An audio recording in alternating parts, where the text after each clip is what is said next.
Muy buenas noches amigos, soy Mauricio Fernandini y empezamos otra edición de Nada está dicho. Estamos todavía sin ministro de Educación y consideramos oportuno hablar con uno de los más recientes ministros de Educación, que además cuenta con el reconocimiento de todas las líneas políticas existentes. Ayer mismo el congresista de Fuerza Popular, Hernando Guerra García, decía que era una persona idónea para la cartera. ¿A quién me refiero? Al exministro Juan Cadillo. Sabemos que obtuvo reconocimiento internacional entre los mejores maestros del mundo y venía haciendo una gestión con absoluto conocimiento de esa cartera que es tan compleja. Gracias, señor Cadillo, por acompañarnos esta noche. Buenas noches, Mauricio. Gracias por la invitación. Yo quiero recordarle a la audiencia que nos está escuchando el reconocimiento internacional que usted tuvo entre muchos profesores del mundo. ¿Qué tipo de distinción recibió? Bueno, fui considerado dentro de los 50 mejores profesores del mundo en un concurso que se llama el Global Teacher Prize, organizado por la Fundación Barclay. Eso fue en el año de 2017. ¿Y cuánto tiempo ha estado dentro del magisterio antes de asumir la cartera de educación? Bueno, yo tengo 25 años de servicio en la educación primaria. También tengo habilidades tecnológicas de ingeniero de sistemas y vengo trabajando desde hace aproximadamente 15 años justamente en promocionar la actividad orientada a la innovación educativa usando las tecnologías de la información y las comunicaciones. Bueno, nos causó muchísima pena que vía WhatsApp, me parece, usted se enteró que ya no era más ministro de Educación y por la experiencia que tiene, que ahora le hemos puesto de conocimiento de los seguidores de este formato, nuestro país se pierda un profesional con su experiencia dentro de la cartera. ¿Qué tanta capacidad de concertación tiene que tener un ministro de Educación con los maestros sindicalizados? Y cuando hablo de sindicalizados, no nos referimos solamente al SUTEP. Es bastante complejo el tema de la sindicalización dentro del magisterio. ¿Usted tuvo que hilar fino en ese sentido? En realidad lo que uno tiene que tener es una visión de futuro y qué es lo que tiene que hacer para mejorar la calidad educativa. En función de esta visión, es clave que el centro son los estudiantes. Y a partir de ello se puede tranquilamente poder conversar con los sindicatos. Es obvio que cada uno de los sindicatos tiene sus orientaciones, tiene sus pautas, tiene su conjunto de reclamos y hay muchas presiones, en especial del FENATEP, ya que al cual pertenece el presidente Castillo, ¿no? Pero eso no impide que uno pueda promover esta visión y busque cumplir. Y para ello necesariamente hay que trabajar con los sindicatos y también con los maestros que no son sindicalizados.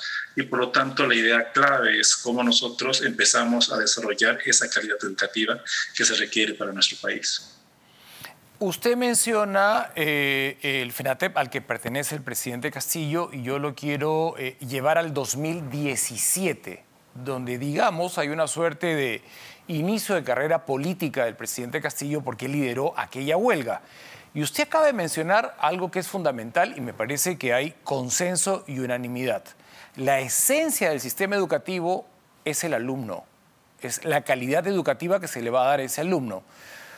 ¿Cómo encontramos coherencia en que una huelga aleje al alumnado de las aulas por tiempo indeterminado, que fue lo que vimos en el 2017, cuya huelga fue liderada por el ahora presidente Castillo?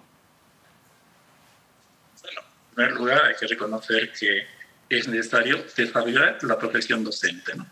Y en torno a ello, cuanto mejor maestros tengamos, vamos a tener una mejor educación. El techo de la educación en cualquier país es justamente la calidad de los maestros que se tiene. Y esta calidad tiene que ser garantizada a través de la formación oportuna, la formación inicial y la formación en servicio. E implica además poder reclutar a los mejores cuadros de nuestro país para que sean docentes. Y esto, lamentablemente, no se va a poder realizar mientras los sueldos no mejoren, ¿no? O sea, las condiciones laborales no mejoren. Y es por ello muy importante que la sociedad reflexione en torno a ello para ofrecer este sueldo digno y toda esta oportunidad de desarrollo docente. En función de ello, efectivamente, los sindicatos tienen o buscan, ¿no?, fundamentalmente poder mejorar ese elemento salarial, lo cual están en todo su derecho, pero es obvio que se tiene que garantizar la calidad educativa y eso implica pues mayor número de horas para los estudiantes, ¿no? Y por lo tanto, a partir de esa huelga es que se aprende en el Ministerio de Educación un conjunto de elementos que garanticen el trabajo de los maestros, a la vez también que garanticen el derecho a huelga, ¿no? Y en eso se ha venido pues trabajando en el Ministerio de Educación. Yo he sido parte de ese elemento en los 2 últimos meses, y en cómo podemos garantizar justamente, igual que como los médicos, este derecho, por ejemplo, para los docentes, ¿no?, de tal manera que no se afecte a los estudiantes. Dicho esto, y sabiendo que la forma en la que se le desvinculó de la cartera que asumió no fue la más amable, por decirlo de la manera más suave, ¿qué posibilidades existen que usted, de ser convocado, vuelva a asumir la cartera? ¿Cero? ¿Lo pensaría? ¿O sí estaría dispuesto a volver a trabajar por el país? Lo fundamental no son las personas, sino es la visión que se tiene que tener, y justamente está el soporte político que tiene que dar el presidente, ¿no? Más allá de la persona, es esa visión que uno quiere para lograr la educación. Lamentablemente, lo que se ha observado en la última gestión es la falta de liderazgo. Y entonces, si tú me haces la pregunta de volver o no volver, más allá de las personas, está justamente esta visión que realmente se tiene que ofrecer por la educación, ¿no? Mientras no haya ese criterio de unidad, realmente cualquier persona que vaya al ministerio la va a tener muy difícil e incluso complicado para poder mantener una gestión adecuada para justamente volver a las clases, y que es lo que requerimos prontamente. Asumir es un tema muy difícil en este momento, como están planteadas las cosas a nivel político, pero ¿usted estaría dispuesto a asumir ese reto, ese desafío, esa complejidad que hay al frente en la cartera de educación? Mira, no me lo he propuesto, me lo han dicho básicamente los amigos, pero yo creo que no es una opción en este momento, ¿no? Creo yo que esperaríamos que otra persona pueda asumir el ministerio, y pues desde mi función, que es dentro del Consejo Nacional de Educación, todo el apoyo que pueda dar. Entonces, tiene que tener necesariamente nuestro próximo ministro o ministra capacidad de diálogo y consensuar con todos los maestros sindicalizados, algunos ASUTES, otros AFENATE. ¿Cuántos hay en realidad? Yo cada vez que he intentado detenerme y estudiar la cantidad de ramas de maestros sindicalizados, no he terminado. ¿Usted las tiene identificadas a todas? En el plano docente existen 2 sindicatos reconocidos, pero también hay los sindicatos de profesores de educación superior y de educación universitaria, ¿no?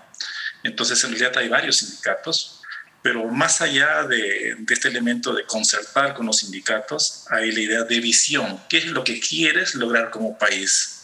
Y justamente eso de lo que quieres lograr como país, la base es la educación.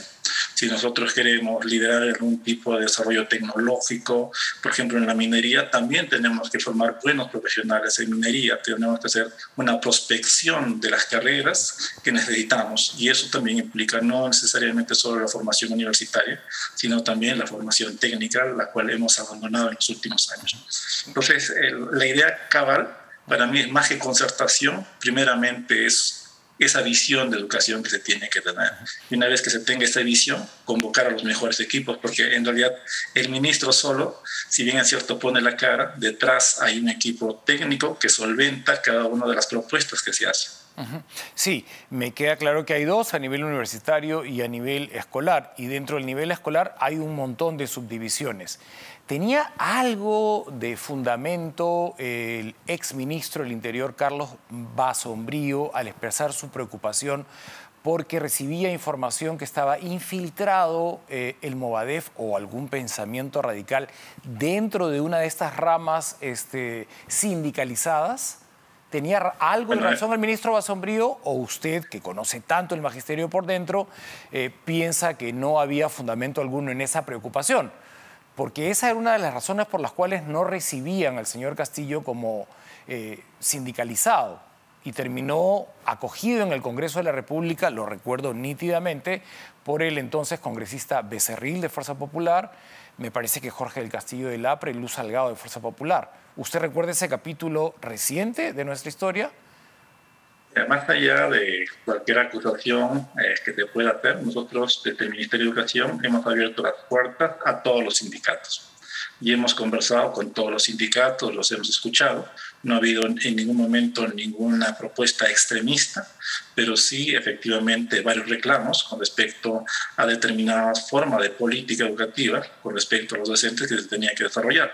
Pero eso uno lo recibe, pero también lo tiene que procesar en función de la visión que uno tiene, ¿no? Entonces, lo que yo te podría decir es que hemos tenido una conversación alturada con todos los sindicatos, porque ese es el elemento, hay que entenderlos, hay que escucharlos, como también hay que proponer lo que se puede dar desde el Ministerio de Educación, teniendo en cuenta en el caso salarial que todo tiene que ser coordinado con el MEF.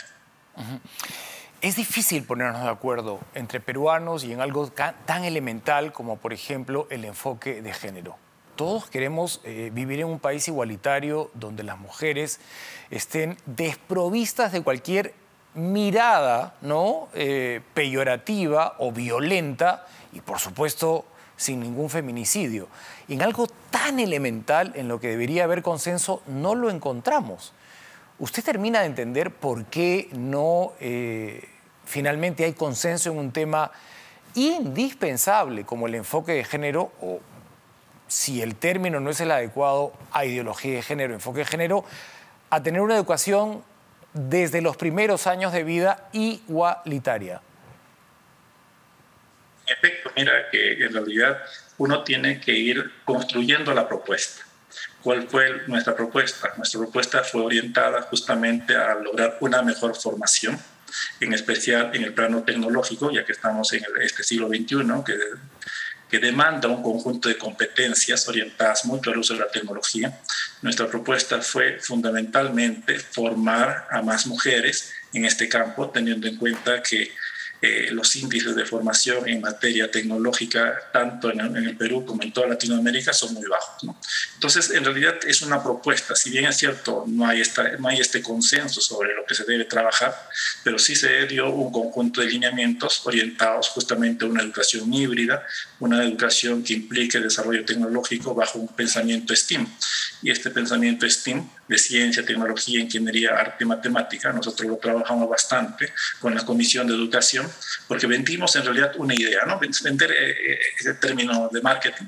Logramos convencer a la Comisión de esta posibilidad de desarrollo tecnológico que queríamos para nuestro país, y en función de ello empezamos a trabajar esos planteamientos y todas estas barreras que a veces existen con respecto al enfoque de género o a la igualdad que debe haber entre varones y mujeres, se puede seguir trabajando, pero cuando tú das un conjunto de lineamientos y hacia dónde quieres llegar. Y esa es la idea, ¿no? Si bien es cierto, va a haber matices y mucha gente que a veces no se convence, pero es necesario empezar a trabajar bajo un conjunto de alternativas, de cómo llegar a empoderar, por ejemplo, a las mujeres. Sí, nosotros obviamente queremos saber qué tanto podemos recuperar con relación al tiempo perdido en el retorno a las clases presenciales. Las estadísticas son terroríficas. Bolivia tiene el 99% de presencialidad a la fecha, Argentina 94%, Venezuela 40%. México, 66%, Panamá, 51%. ¿Y cuánto tiene nuestro amado país? 10%. O sea, estamos realmente en un momento crítico. No nos explicamos por qué hemos llegado a una situación tan penosa. Ya el ministro está obviamente censurado, la fuente es UNICEF. Ustedes están compartiendo las estadísticas en sus casas. Y el exministro Juan Cadillo, que nos está de alguna manera esbozando las características que tendría que tener el siguiente ministro o ministra: capacidad de diálogo, consensuar con todos los maestros sindicalizados, ¿no? Nos va a dar alguna luz de que si podemos revertir en cuánto tiempo esta penosa estadística que ahora exhibimos a nivel mundial. ¿En cuánto? ¿En 6 meses lo podríamos revertir? ¿En 3 meses? ¿En 1 año? ¿O no la podemos revertir porque somos incapaces de ponernos de acuerdo en temas elementales como un país con igualdad? Ahí la discusión es absolutamente inútil, porque salen colectivos como, usted ha escuchado a los de mis hijos, con mis hijos no te metas, ¿los he escuchado? Entonces ya no hay diálogo, hay fanatismo, ¿no? Porque es una imposición dogmática de cómo tienes que ir por la vida. Entonces cuando aparece el dogma, me parece que el diálogo termina. El elemento clave es asegurar las condiciones para el retorno. Y estas condiciones están, en primer lugar, con la infraestructura que se tiene y el equipamiento que se tiene que dar a las escuelas. Lo segundo es la información y la articulación en los territorios. Si bien es cierto, el Ministerio de Educación da un conjunto de lineamientos, son las direcciones regionales de educación las que implementan estos lineamientos, y muchas de ellas, lamentablemente, en el transcurso de este año se han opuesto, por ejemplo, en algunas de ellas al retorno, o ha habido un retorno demasiado tibio. Entonces, la idea cabal es: los presupuestos tienen que llegar rápidamente a las escuelas. Se ha venido trabajando en torno a ello. Sé también que en esta gestión se ha reorientado estos presupuestos. El siguiente elemento es la vacunación, que ya el MINSA ya nos informó que todos tienen que estar vacunados, y en realidad hay una política muy fuerte de la vacunación. Y el tercer elemento es en repensar la educación.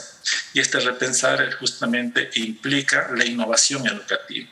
Y a veces nosotros empezamos a trabajar bastante este tema con un conjunto de financiamiento, de la posibilidad de que los maestros en realidad vayan a las escuelas, experimenten la semipresencialidad, que en realidad es el elemento básico para ver cómo podemos retornar, si va a ser por mitades, por tercios, los horarios, y acá tiene que haber una mayor libertad de las escuelas los primeros meses para que ellos puedan coordinar su retorno. A veces pensamos que dando simplemente un conjunto de lineamientos se va a cubrir todo nuestro país, lo cual es irreal. Tenemos múltiples realidades. La infraestructura puede ser muy deficiente incluso en Lima, pero ello implica justamente dar mayor autonomía y libertad y posibilidad de innovación justamente a las escuelas, ¿no? Y eso es el elemento de dar la confianza a los maestros y ofrecer los presupuestos. Mientras no haya presupuestos también tenemos una gran limitación. El otro elemento que logramos identificar era, por ejemplo, con respecto al personal auxiliar, personal de servicio que apoya a los maestros en las escuelas. Entonces, este es un tema muy álgido en que todas las escuelas tienen que tener un personal de servicio que limpie los baños, que mantenga relativamente higiene dentro de los colegios, y ahí teníamos un gran déficit, ¿no? Y esto también implica, pues, trabajar con el MEF, por ejemplo, en la financiación de estas plazas.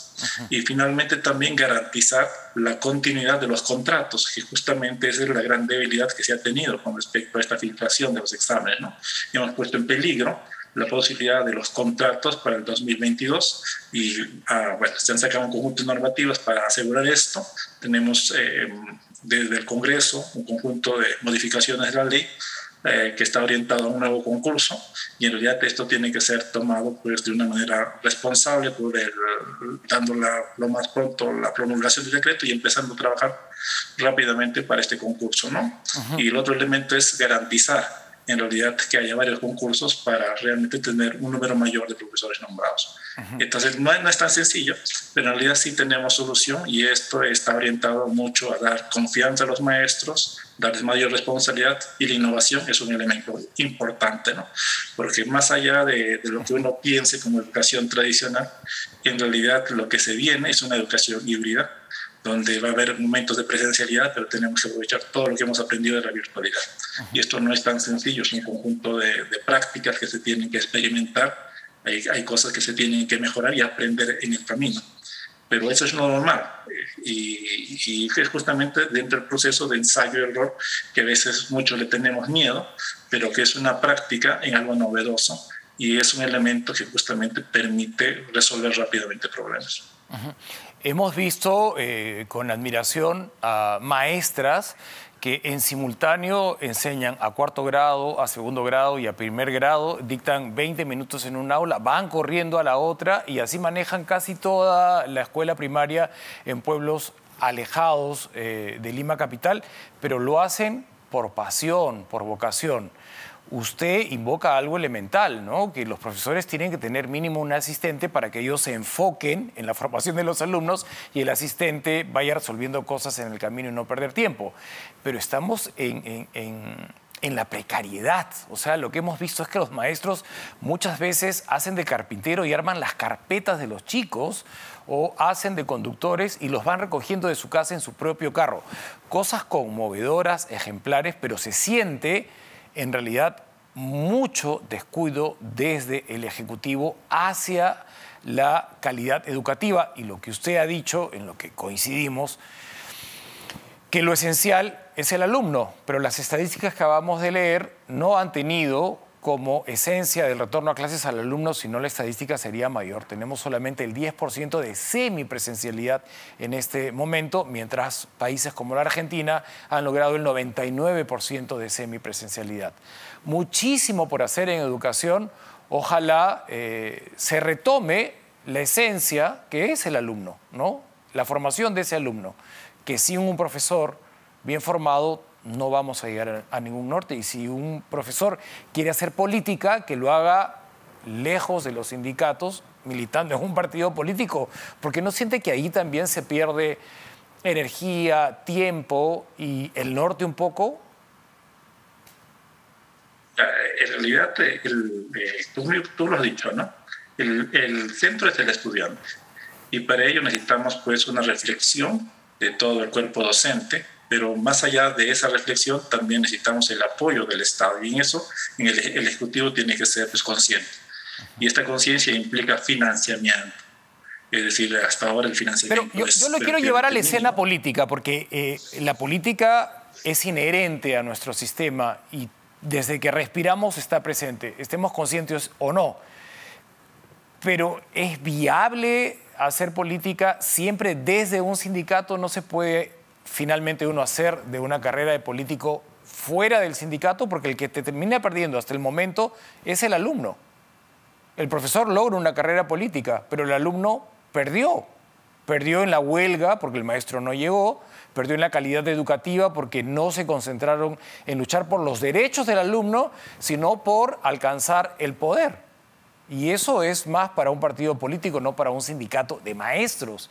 Yo encuentro ahí una cosa penosísima que se ha ido desvirtuando. Es como bloqueo de carretera, ya lo relativizamos y es un delito. ¿Usted cree que es viable separar las cosas dentro de los sindicatos y hacer política desde un partido y no desde el magisterio?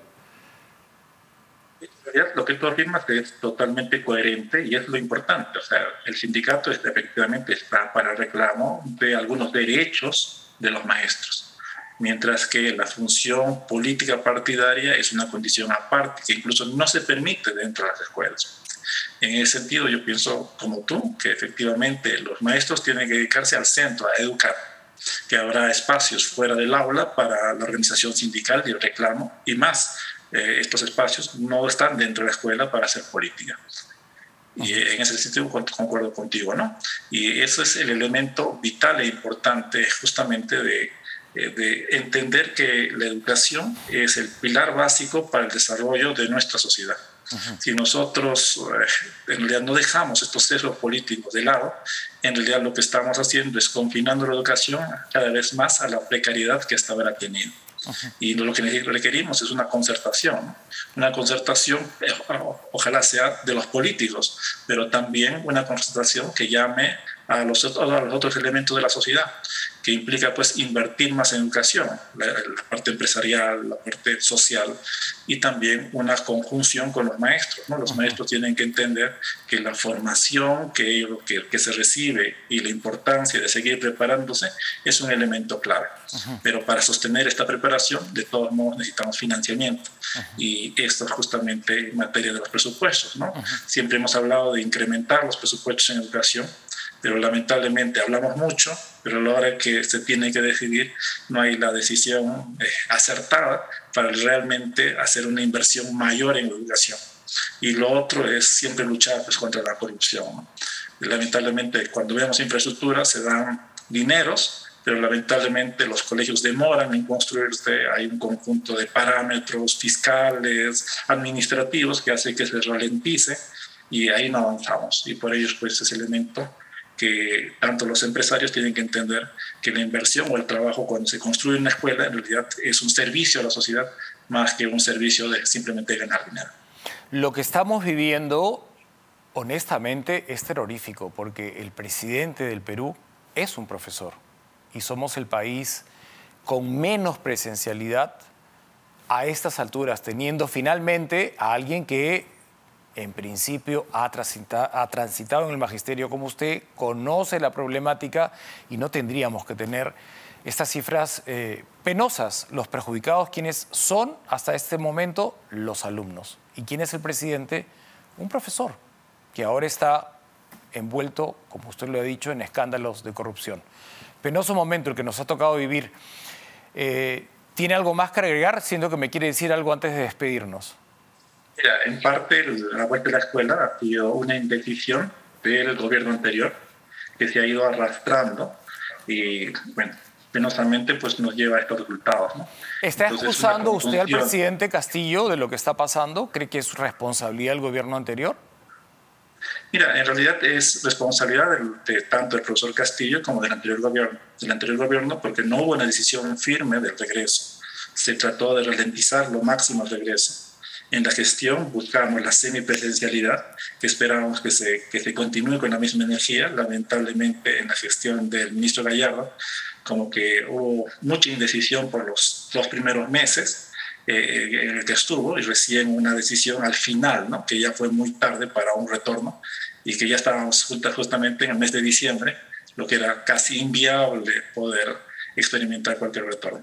Lo que implica demandarle al profesor Castillo y al nuevo ministro de Educación pues que tenga un plan para el 2022 de retorno que implique financiamiento, que implique cobertura justamente o lograr revertir determinadas condiciones de infraestructura, pero todo demanda a la vez presupuesto, ¿no? Mientras no haya los presupuestos adecuados, lamentablemente vamos a expresarnos para que los maestros regresen, pero lo que vamos a tener es básicamente un conjunto de dificultades que de repente pueden ser muy grandes, ¿no? En función de cómo evoluciona la pandemia. Lamentablemente no lo vemos recorriendo colegios al presidente Castillo, lo vemos visitando a la fiscal de la Nación, yendo a pie de palacio a la fiscalía, pero bien lejos su preocupación de la calidad educativa, más enfocado en qué hago con la fiscal, que me postergue la fecha de la declaración. Gracias, señor Juan Cadillo, por participar. Hasta una próxima oportunidad y esperemos, por el bien de todos, que el nuevo ministro o ministra, ¿no?, nos saque del hoyo. En gran parte no depende solamente de él, es un trabajo complejísimo, pero por lo menos que tenga las características que usted ha esbozado: liderazgo, capacidad de diálogo, una idea de lo que se quiere lograr en los próximos 10 años. Y que haya continuidad en el trabajo de los ministros y que cada niño que nazca tenga acceso gratuito a Internet y mínimo una tablet, así como decían, un pan bajo el brazo, una tablet bajo el brazo. Gracias, señor Cadillo. Hasta una próxima oportunidad. Vamos a hacer una pausa y volvemos con más en Nada está dicho. Nuestro siguiente invitado es el señor Antonio Maldonado, ex procurador anticorrupción.